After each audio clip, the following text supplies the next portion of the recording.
Right. మరి కామారెడ్డి డిక్లరేషన్లో రేవంత్ రెడ్డి గారు ఇచ్చిన హామీల గురించి అడుగుతున్నారు. అదేవిధంగా మరి అంటే గొర్రెల కాపర్లకు అంటే యాదవ సోదరులకు 2 లక్షల రూపాయలను మేము ఇస్తాము. అదేవిధంగా గీత కార్మికులకు ఎక్స్గ్రేషియాగా 5 నుంచి 10 లక్షల రూపాయలు మేము ఇస్తాము. నేత కార్మికులకు మరి వాళ్ళ లోన్లను మాఫీ చేసి కొత్తవి కూడా ఇస్తామంటూ, మరి రజకులకు దోబీఘాట్లు మరి వారికి కావాల్సిన నిధులు కూడా అందిస్తామంటూ, అయితే ఇవన్నీ వీటితో పాటుగా నాయి బ్రాహ్మణులకు కూడా 200 యూనిట్ల ఉచిత కరెంటు ప్లస్ వాళ్ళు సెల్యూన్లు పెట్టుకోవడానికి కూడా అత్యంత ఆధునిక పరికరాలను కూడా మేము ఇస్తామంటున్నారు. మరి ఇవి ఇస్తామన్న మాట మాటకే పొంగిపోయారా బీసీలు, లేకపోతే ఇస్తారులే అన్న ఒక ఆశాభావంతో ఉన్నారా? సో ఈ అంశం మీద మాట్లాడేందుకు మనతో పాటు ఎల్లికట్టే విజయ్ కుమార్ గౌడ్ గారు, వీరు బీసీ పొలిటికల్ ఫ్రంట్ కన్వీనర్గా ఉన్నారు. ముందుగా మనం వారితో మాట్లాడే ప్రయత్నం చేద్దాం. విజయ్ కుమార్ గౌడ్ గారు, ఇప్పుడు పలు నేతకారులు ఉన్నారు, పలు జీతకారులు ఉన్నారు, రకరకాల పనులు చేసే వాళ్ళు ఉన్నారు. అంటే బీసీలలో అన్ని పనులు చేసే వాళ్ళు ఉన్నారు అనుకుంటే, సమాజానికి ఉపయోగపడే వాళ్ళు ఉన్నారనుకుంటే, ఇచ్చిన హామీలు ఎందుకని అమలు చేయలేకపోయిందంటారు ప్రభుత్వం? మరి కామారెడ్డి డిక్లరేషన్ని మర్చిపోవాల్సిందనే బీసీలు ఏమంటారు మీరు? రాష్ట్రంలో 136 కులాలు బీసీలో సేవా వృత్తులుగా, సేవా కులాలుగా, సామాజిక వృత్తి కులాలుగా జీవనం కొనసాగిస్తూ ఉన్నారు. ఈ సమాజంలో తెలంగాణలో 4.5 కోట్ల ప్రజల్లో 2.5 కోట్లు బీసీలు ఉన్న జనాభా సంఖ్య స్పష్టంగా కనపడుతుంది. ప్రభుత్వమే కాంగ్రెస్ పార్టీ అధికారంలోకి వస్తే మేము గతంలో గొర్రెలు, మేకలు, చేపలు, లేకపోతే పనిముట్లు, ముందడుగు, రోషిని, ఆదరణ అనే పథకాల పేరు మీద ఆయా ప్రభుత్వాలు వచ్చినాయి. కానీ మేము అధికారంలోకి వస్తే 42% రాజకీయ రిజర్వేషన్ కల్పిస్తాం. బడ్జెట్లో 1,00,000 కోట్లు 5 సంవత్సరాల్లో కేటాయించి పెద్దపీట వేస్తాం. కుల వృత్తుల్ని, సామాజిక వృత్తుల్ని ఆధునీకరిస్తాం. మరుగున పడిపోతున్న వృత్తుల్ని వెలికి తీస్తాం. శాస్త్ర సాంకేతిక విజ్ఞానాన్ని తోడు చేస్తాం. ఆధునీకరించి ఆ కులాల్ని ఆదుకుంటామని చెప్పింది కాంగ్రెస్ పార్టీ. మరి నమ్మారా మీరు? వాస్తవానికి గతంలో చాలా ప్రభుత్వాలు ఏదో ఒక రూపంలో మాటలు చెప్పి మోసం చేశాయి. కాంగ్రెస్ పార్టీ అంటే ఒక సామాజిక న్యాయానికి పెద్దపీట వేస్తాం, ప్రజాపాలన అంటా ఉన్నారు. రాహుల్ గాంధీ ఇక్కడ జోడో యాత్ర చేసి ఇస్నేదారి, భాగ్యదారి, ఎవరి జనాభా ఎంతో వారికి అంత వాటా ఇస్తా అన్ని రంగాల్లో అని చెప్తా ఉన్నాడు.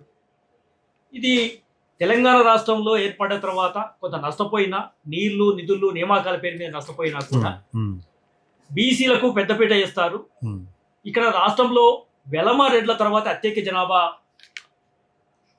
రాజకీయంగా నష్టపోయింది కూడా గౌడ్లు, బీసీలు, యాదవులు, ఇతర కులాలు కాబట్టి, సామాజిక కులాలు కాబట్టి అవకాశాలు వస్తాయి.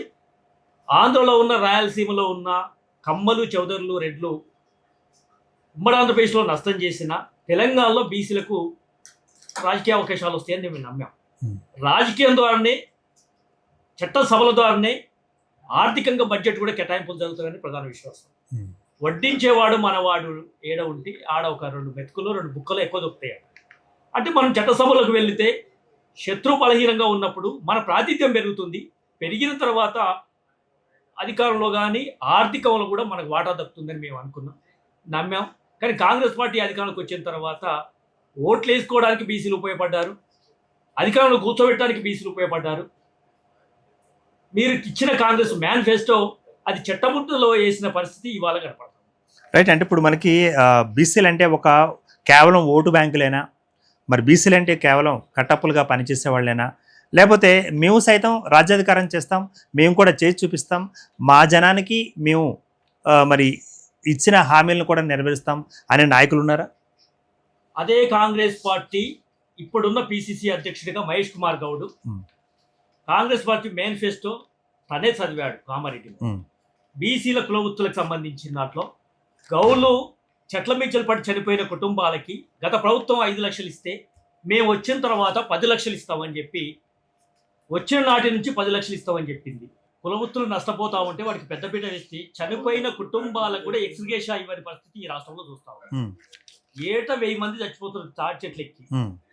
మా గౌడ సభలకు వచ్చిన ముఖ్యమంత్రి నేను రేవంత్ రెడ్డి కాదు రేవంత్ గౌడ్ను అని పెద్దపీట వేస్తానని చెప్పి రేవంత్ గౌడ్గా మాట్లాడిన ముఖ్యమంత్రి అయిన తర్వాత చనిపోయిన కుటుంబానికి ఆదుకునే పరిస్థితి వాళ్ళు లేదు. అంటే 5 లక్షల నుంచి దాదాపు 10 లక్షలు ఇస్తామని కూడా అన్నారు కదా ఎక్స్గ్రేషియా. ఎవరికైనా ఇచ్చారంటారా? 10 లక్షలు ఇస్తామన్న పాట పక్క పెట్టండి, అసలు జీవోనే తీయలేదు ఈ రోజు వాళ్ళ అధికారంలోకి వచ్చిన 2 సంవత్సరాల్లో. ఓకే. గతంలో ఉన్న పెండింగ్ 5 లక్షల రూపాయల ఎక్స్గ్రేషాలు ఏవైతున్నాయో 14 కోట్లు పెండింగ్ లో ఉన్నాయి. వాటిని వారం రోజుల్లో విడుదల చేస్తా అని చెప్పిన ముఖ్యమంత్రి గారు 2.5 సంవత్సరాలు ₹1 విడుదల చేసే చరిత్ర చూస్తాం. అంటే ఈ 33 లక్షల కోట్ల రాష్ట్ర బడ్జెట్ లో మా చనిపోయిన వాళ్ళకి నష్టపరిహారం అందదు, మా కుల వృత్తులకి అది లేదు. మేము ఉప్పుతో సబ్బుతో పన్నుతో కట్టి ఇంటి పన్నుతో కట్టిన పైసలేమో 3 లక్షల బడ్జెట్ మీ దగ్గర ఉంటుంది. అందులో బడ్జెట్ కేటాయింపులో మాత్రం ఎక్కడ మేము లేవు. అంటే ఇంత వివక్షత బీసీల మీద ఎందుకు అడుగుతా ఉన్నాం. అంటే మీకు దాదాపుగా సంవత్సరానికి 20 లక్షల చొప్పున మరి 5 ఏళ్లలో కూడా 1,00,000 కోట్లు మీకు ఇస్తా ఉన్నారు కదా, మీకు డబ్బులకి లోటే ఉందండి బీసీలకి? అదే మేనిఫెస్టోలో అడుగుతున్నావు. నువ్వు మేము కొత్తగా అడగట్లేదు. సంవత్సరానికి 20,000 కోట్లు, 5 ఏళ్లలో 1,00,000 కోట్ల బడ్జెట్ ఒక బీసీ సప్లాన్ అనే ఒక చట్టబద్ధత కల్పిస్తా. ఏ ప్రభుత్వం వచ్చినా దీన్ని మార్చడానికి లేదు. 1,00,000 కోట్లు ఖర్చు చేయాల్సిందే.